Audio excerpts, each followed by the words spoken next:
ಆತ್ಮೀಯ H16 news ಅರ್ಥಾತ್ ಹೇ ಸೀತಾರಾಮ್ಗೆ ಸ್ವಾಗತ. ನಾನು ನಿಮ್ಮವ MI ಅಥವಾ ಮಲ್ಲಪ್ಪ ಜೋತಾವಾರ್. ಆದ್ಮೇಲೆ ಈಗ ತಾವು ದಿನ ಸುದ್ದಿಗಳನ್ನ ಅದರ ಜೊತೆಗೆ ವಿಶೇಷತೆಗಳನ್ನ ನೋಡ್ತಾ ಹೋಗಿ ವಿಶೇಷ ಈ ಮೊದಲನೇ ಸುದ್ದಿಯನ್ನು ನೋಡಿ.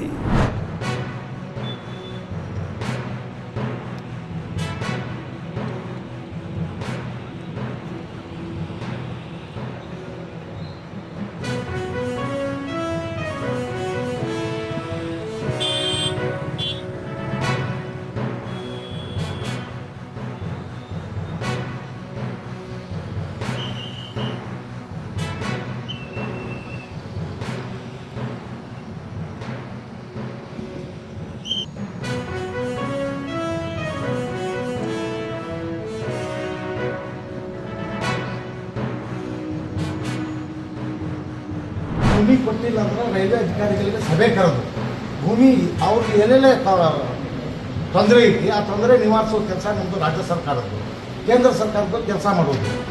ಅದಕ್ಕೆ ದಯವಿಟ್ಟು ತಾವು ಎರಡೂ ಅಧಿಕಾರಿಗಳ ಕೇಂದ್ರ ಅಮಲದ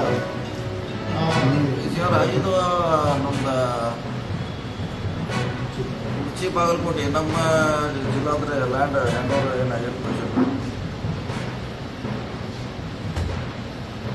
ಪೇಮೆಂಟ್ ರೀ ಕೆಲಸ ಶುರು ಮಾಡೋಕೆ ಸಮಸ್ಯೆ ಬರಲ್ಲ ಬರೋದು. ಮತ್ತು ಈಗ ಅವ್ರು ಎಲ್ಲವರೆಗೆ ನಮ್ಗೆ ಇನ್ನೂ ಏನು ಹ್ಯಾಂಡ್ ಓವರ್ ಮಾಡಿಲ್ಲ, ನಮ್ಗೇನು ಐಡಿಯಾ ಇಲ್ಲ ಅಂತ ಏನೋ ಹೇಳ್ತಾರೆ. ನಮ್ಮ ಮ್ಯಾಗ ಹಾಕ್ತಾರೆ ಸ್ಟೇಟ್ಮೆಂಟ್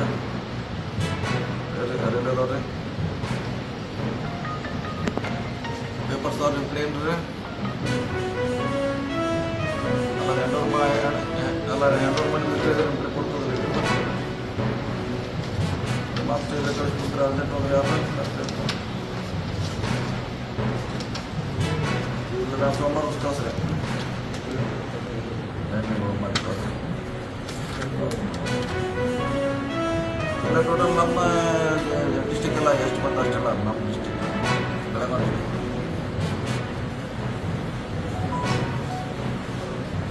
ನಮ್ಗೆ ಯಾವ್ದು ಯಾವ್ದು ಯಾವ್ದು ಎ ಸಿ ಮಾಡ್ತಾರೆ ಇಲ್ಲ ಅಲ್ಲಿದೆಲ್ಲ ಕ್ಲಿಯರ್ ಆಯ್ತು, ಅಲ್ಲಿ ಬರ್ಬೋದು, ಅಲ್ಲಿದೇನು ಸಮಸ್ಯೆ ಇಲ್ಲ. ಒನ್ಲಿ ಈಗ ನಿಮ್ಮ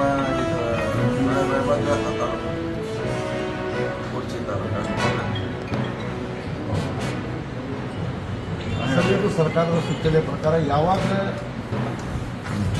ಯಾವಾಗ ಅದು ಅನುಷ್ಠಾನಕ್ಕೆ ಬಂತು, ಯಾವಾಗ ಮುಗಿಬೇಕಾಗಿತ್ತು 142 ಕಿಲೋಮೀಟರ್ಸ್ ಇಯರ್ಲಿ ಎಷ್ಟೆಷ್ಟು ಮುಗಿಬೇಕನ್ನೋದು ಡಿಟೇಲ್ಸ್ ಇದೆ. ಇದರ ಪ್ರಕಾರ ತಪ್ಪಿದ್ರು ಕೇಂದ್ರ ಸರ್ಕಾರದ ಅಲೈನ್ಮೆಂಟ್ ಚೇಂಜ್ ಮಾಡಿದ್ರು ಕಜ್ಜಿಡೋಣಿಯಿಂದ ಮಾಡಿ ಅದು ಹಾಳು ಮಾಡಿಬಿಟ್ರು.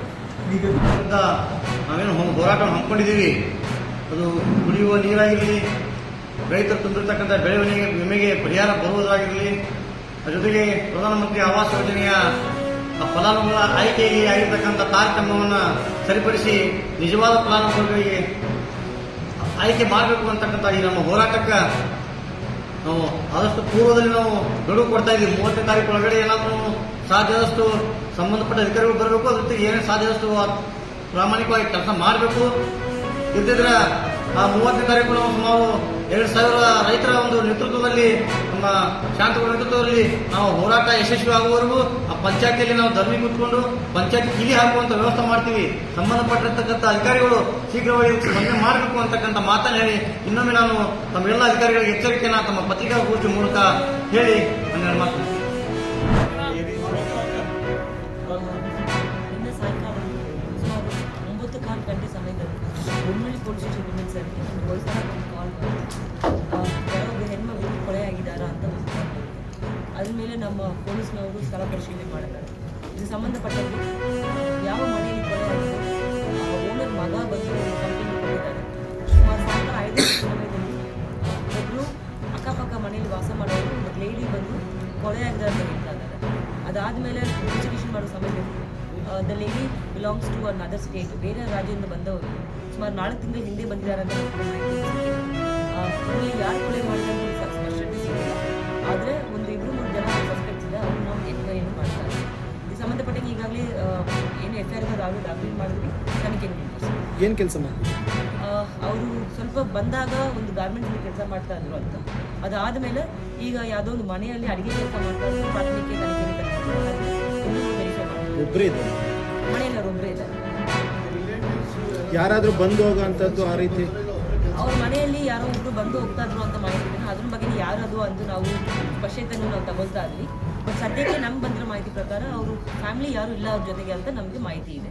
ಬಟ್ ಸ್ಟಿಲ್ ಇಲ್ಲಿ ಇನ್ವೆಸ್ಟಿಗೇಷನ್ ಅವ್ರು ಬೇರೆ ರಾಜ್ಯದಲ್ಲಿರೋದ್ರಿಂದ ಬೇರೆಯವರು ಅವ್ರ ಹಸ್ಬೆಂಡು ಇಲ್ಲ ಮಕ್ಕಳು ಇಲ್ಲ ತಂದೆ ತಾಯಿ ಇಲ್ಲ ಅಣ್ಣ ತಮ್ಮ ಯಾರು ಇದ್ದಾರಾ ಅಂತ ಸಹ ನಾವು ತನಿಖೆ ಮಾಡ್ತೀವಿ. ಸರಿ ಮೇಡಮ್.